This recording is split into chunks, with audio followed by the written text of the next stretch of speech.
le haut niveau a quand même besoin de s'entraîner? Oui, la préparation physique, c'est une nécessité absolue.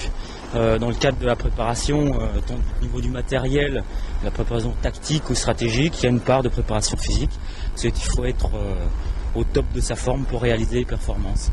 C'est une éducation à donner aux coureurs, il faut qu'ils en comprennent la nécessité et puis il faut leur donner les bases pour leur permettre de continuer cette préparation tout au long de la préparation pendant les 3 ans.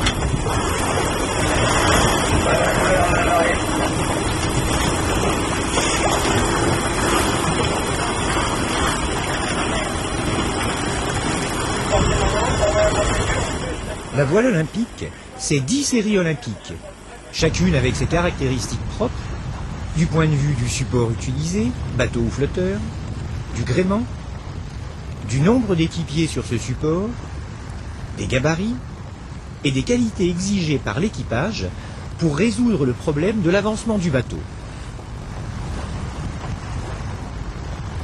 Le bateau fonctionne selon les lois de l'aérodynamique et les lois de l'hydrodynamique. Il s'agit en réalité de conduire le bateau d'un point à un autre en maîtrisant la propulsion, la direction et l'équilibre de l'ensemble individu-bateau. Ce schéma ne doit pas être perçu comme réducteur, car de nombreux éléments viennent compliquer la tâche de l'équipage, tels que les éléments de mer et de vent, ou encore la présence ou non d'adversaires. La voile est une spécialité dans laquelle la France obtient depuis longtemps de très bons résultats. Or, le niveau international s'est accru, obligeant de fait les athlètes à toujours mieux se préparer pour bâtir le succès des futures grandes échéances que sont les Jeux Olympiques.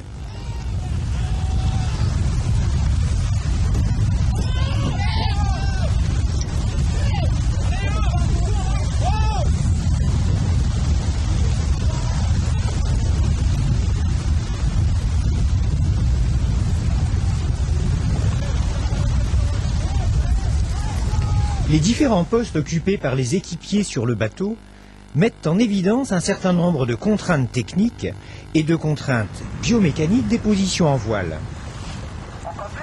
Pour diriger le bateau, pour s'opposer à la poussée vélique, pour participer au couple de redressement, en particulier au rappel ou au trapèze. Ces contraintes apparaissent dans la conduite et dans l'équilibre du bateau au cours des séances de navigation à des degrés divers et selon que l'on est barreur ou équipier.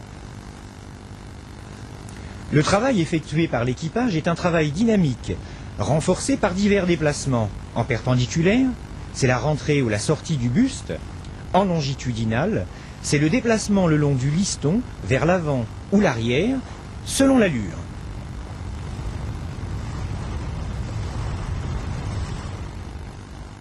En planche, les grands principes sont respectés, avec une prééminence pour l'individu qui s'organise pour s'opposer à la poussée vélique à l'aide de son corps, qui s'organise pour transmettre cette force créée au flotteur, et qui s'organise, enfin, pour diriger sa planche et la faire tourner.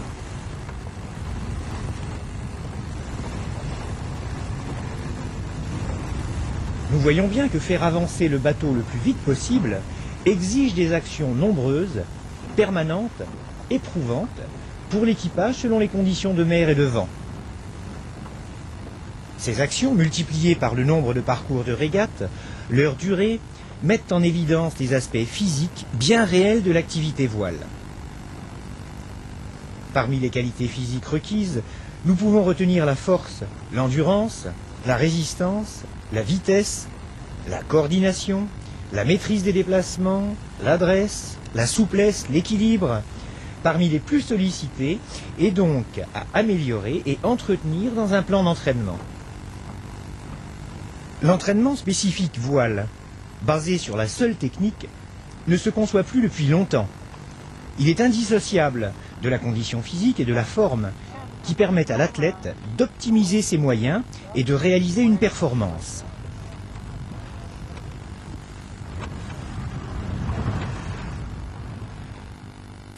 Parler de préparation physique en ce qui concerne le haut niveau peut paraître superflu, tant il s'agit d'une évidence. Ce travail est à mettre en relation avec le niveau de performance actuellement observé dans l'activité voile, mais également avec des modifications des règlements de l'activité érigés par l'IRU au niveau international. Les nouvelles règles modifient sensiblement la pratique et donc la préparation physique qui l'accompagne, comme nous l'expliquent les entraîneurs des équipes de France.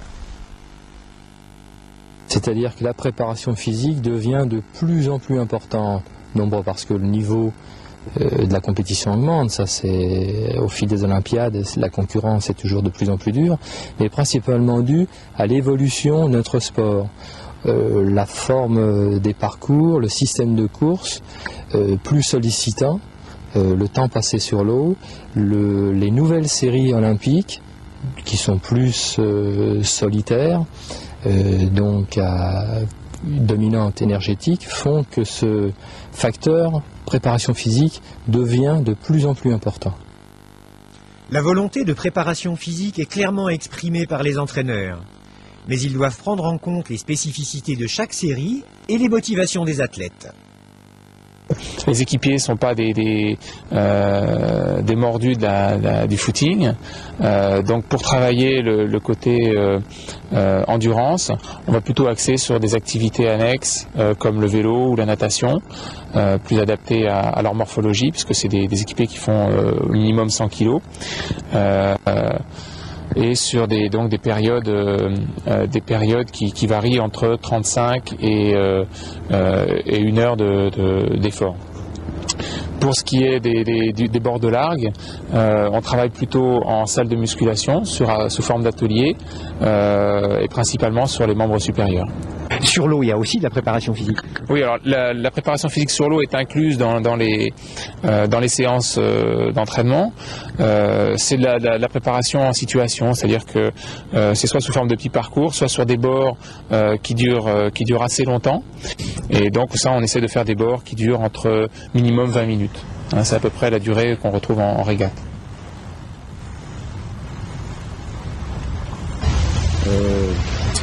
Moi, j'intègre cette préparation physique déjà aux entraînements, en faisant des séquences d'une certaine durée. Et puis, surtout, la préparation physique, ils l'ont à faire en dehors des entraînements. Avec les nouveaux formats de régate, 3 manches d'1 heure sur petit parcours dans la journée, il faut donc une capacité de récupération en 10-15 minutes avant de repartir. Alors l'entraînement physique s'oriente donc dans ce sens. Bon, à savoir un travail fractionné avec des périodes de récupération courtes. Ça, c'est ce qu'on fait pendant l'entraînement. Alors, suivant les thèmes abordés dans la journée, j'essaye de maintenir un rythme soutenu, le plus proche possible d'une journée de compétition. Bon, de plus, entre les périodes de navigation, chaque coureur a un programme personnel quotidien de préparation physique, afin de combler les lacunes et d'améliorer les capacités physiques, telles la souplesse, la vitesse d'exécution, l'endurance, le tonus musculaire, etc.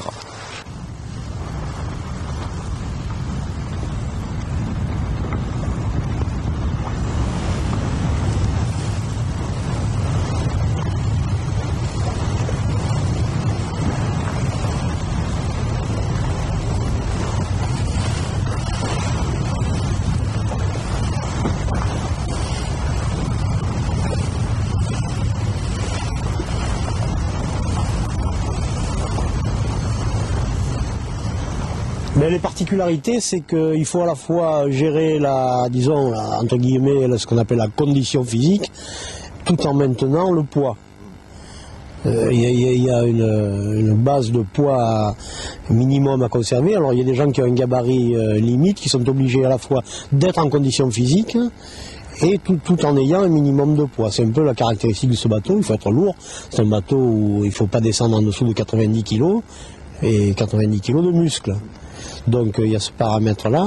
Moi j'ai un peu le problème inverse avec un coureur qui lui doit être en condition physique mais perdre du poids parce qu'il est trop lourd.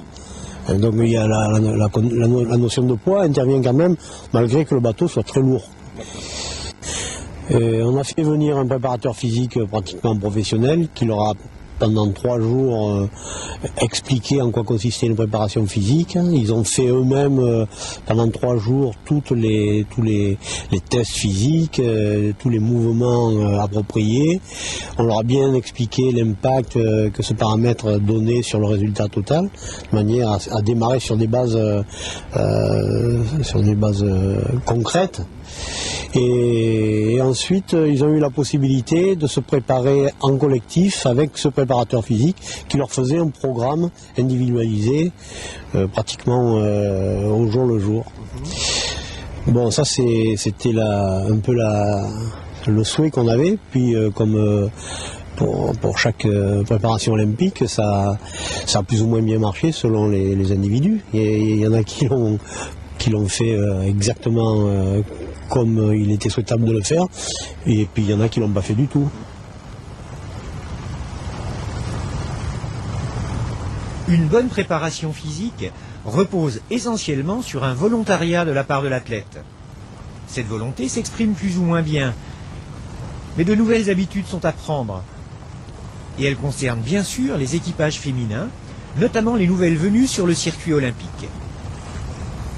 Certaines filles sont en compétition depuis maintenant 7-8 ans, donc elles avaient une certaine forme de condition physique, de préparation physique, et on est en train de les faire évoluer dans leur méthode de travail, donc pour accéder à une nouvelle forme physique, oui, effectivement. On a accès avec Patrick Ormery la préparation physique sur l'eau. Je crois que c'est quelque chose de relativement nouveau, où on a programmé des séances pendant les entraînements, notamment au pré, sur des chronos où on a des directives. Par exemple, on fait des séances de chronos de 8 minutes à fond. Ça, par exemple, c'est un côté pratique de la préparation physique sur l'eau. Et du fractionné avec des charges de travail différentes en fonction des conditions de vent ou de l'étape dans l'entraînement. La préparation physique doit aussi s'adapter aux nouvelles réglementations. C'est le cas notamment en planche, avec l'apparition du pumping. Le pumping nécessite d'avoir des qualités physiques importantes. Il y avait une méconnaissance des qualités physiques demandées à l'athlète, vu que sur 92 on travaillait beaucoup plus sur les sens, même si la préparation physique avait fait l'objet d'un travail particulier en 92. Là, le pôle préparation physique, en tout cas pour le 93 et 94, on a décidé avec donc le préparateur de l'équipe de France, Arnaud Guével, de centrer notre action sur la préparation physique. L'arrivée du pumping a nécessité de reconsidérer ce pôle physique de façon à permettre à l'athlète d'être capable de régater pendant 30, 40, voire 50 minutes en ayant un effort aux alentours de 80% de la fréquence cardiaque. Mais pour cela, on ne connaissait pas exactement les sollicitations demandées par le pumping. Donc derrière, tout un travail de recherche de façon à centrer le plus possible le travail en préparation physique.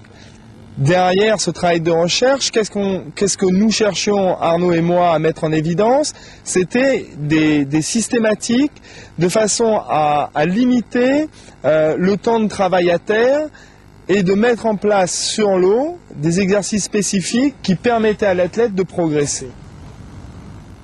La progression ne peut se faire que par la mise en place d'exercices adaptés, basés sur une analyse biomécanique de l'activité de chacun des équipiers.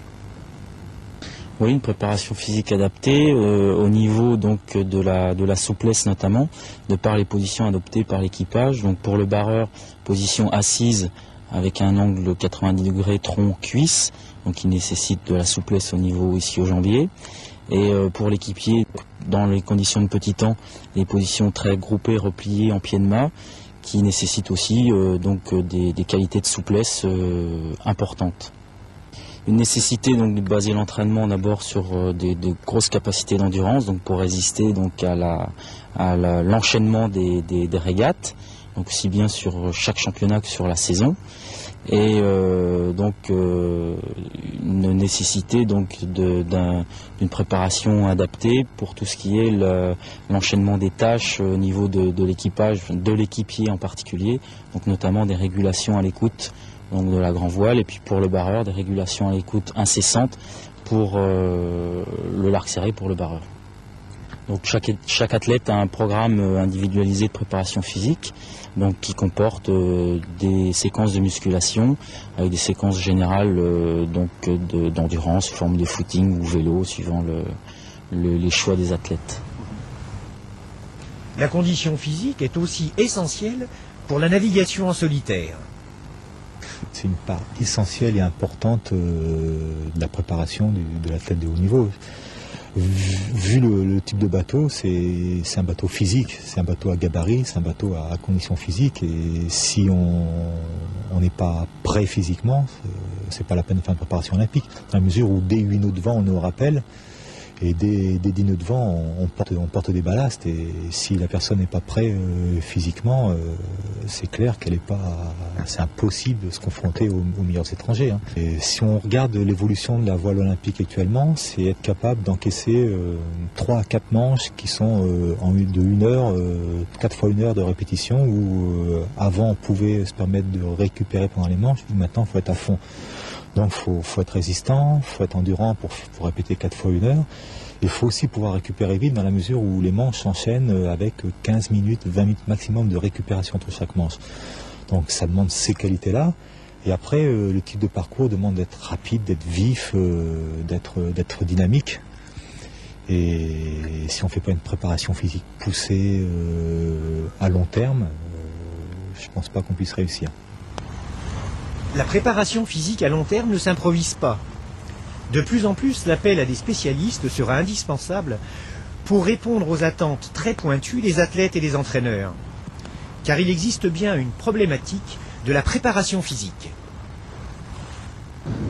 Donc nous abordons ces problèmes, que ce soit sur la gestion de la préparation physique à terre, de façon à préparer l'athlète, à lui fournir des bases fondamentales, un foncier intéressant pour encaisser les hautes charges d'entraînement durant la saison. Nous proposons également des contenus de renforcement musculaire qui sont là aussi pour prévenir des traumatismes éventuels, mais également pour développer les qualités musculaires spécifiques aux véliplanchistes, qui sont une charnière abdominale lombaire renforcée et équilibrée, mais aussi et surtout donc des avant-bras résistants à l'effort intense, et également des muscles fléchisseurs des bras qui seront le moteur des flexions pour générer ce mouvement de pumping. Donc nous avons une approche qui est globale, et prenons en charge, tentons de prendre en charge tous les intervenants dans la performance physique que l'athlète doit fournir.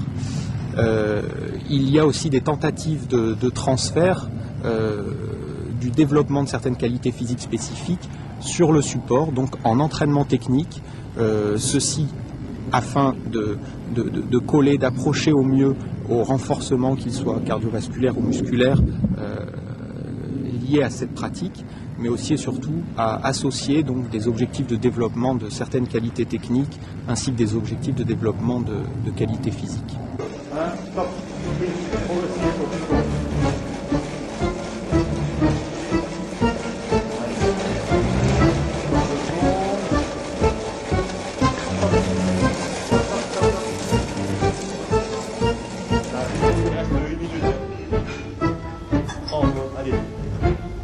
Par des mecs de Dijon qui sont des meilleurs préparés.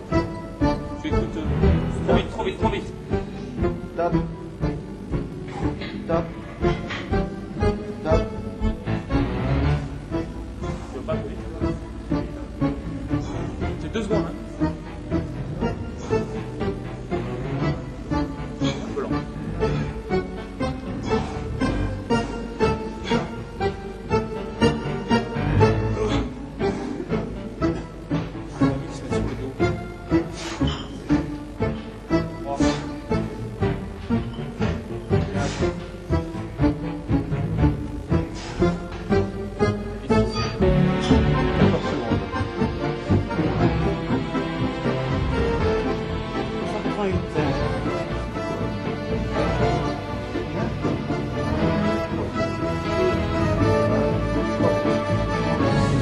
On essaie que ce soit pas une légende, on est encore au début de plein de choses, c'est-à-dire qu'on a quelques idées, on n'a pas encore de certitude, on essaye de prouver un certain nombre de choses et de valider un certain nombre de choses. Donc il y a eu une demande qui est partie de l'entraîneur, de Patrice Bodaguin, d'essayer de définir un petit peu autour d'un test, de faire un test qui ressemble un petit peu à ce que pourrait être une manche grise en laser. Donc on a essayé avec l'université de Dijon de fabriquer un test qui reproduise un petit peu la difficulté des exercices et l'intensité.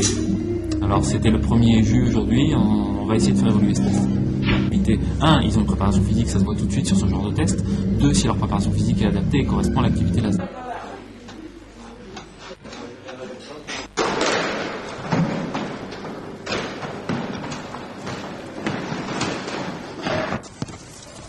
Une préparation physique moderne impose d'importantes charges de travail qui ne peuvent se concevoir sans un suivi médical sérieux. Alors, en ce qui concerne la préparation physique, les réglementations ont évolué, le nombre de compétitions est beaucoup plus important et maintenant nos sportifs sont soumis à des régimes d'entraînement physique absolument nécessaires pour arriver à la performance. Et ils ont besoin donc d'avoir d'une part un entretien physique très important, de la musculation, un soutien physique régulier pendant toute leur saison, ce qui est très difficile à maintenir avec le rythme des entraînements. Et en plus, cela veut dire qu'il est nécessaire de les suivre sur le plan à la fois physique et aussi médical. Et du point de vue du contrôle médical, on imagine qu'il existe un certain nombre de procédures qui sont mises en place.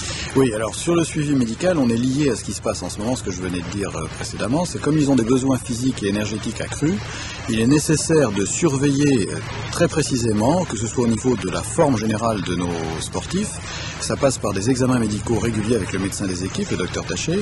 On espère pouvoir mettre en place actuellement au moins 3 contrôles annuels. Cela nécessite aussi un suivi sur des plateaux techniques avec des VO2 max par exemple, ou bien des tests d'effort qu'on essaye d'adapter au mieux avec leur discipline sportive.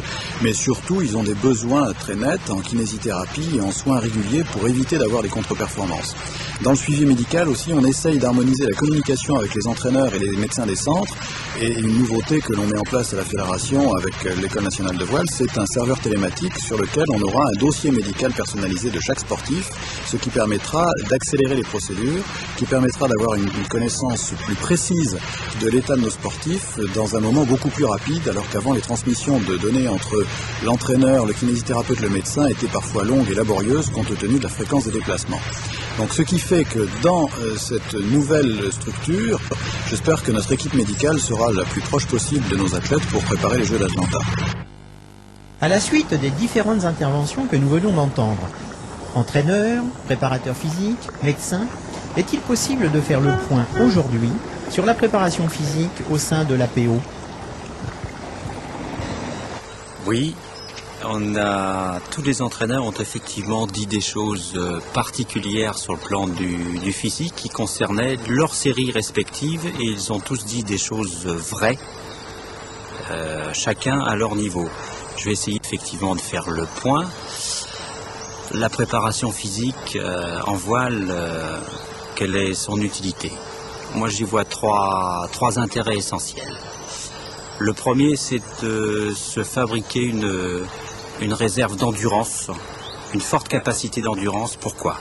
Pour encaisser une PO. Une PO, c'est une charge de travail quasi énorme, exceptionnelle, hors du commun, qui consiste en 2, 3 ou 400 heures de voile, faites sous forme de stage, sous forme de déplacement, d'entraînement et de régate, et puis des heures de préparation physique. Donc une charge de travail énorme qui demande des qualités de récupération. Très au point, et ça seul le travail d'endurance de fond permet, et le développement de ce travail d'endurance de fond permet des qualités de récupération et permet d'encaisser une PO sur 3 années de travail, voire 2 PO de suite, puisque c'est un petit peu l'historique et la filière que suivent les gens et pour la plupart. Donc premier point, se constituer une réserve d'endurance, une énorme réserve d'endurance. Le deuxième, c'est de développer des qualités physiques particulières qui ont été évoquées un moment au cours de l'interview. La voile sollicite des qualités d'endurance, oui. Différents types de force.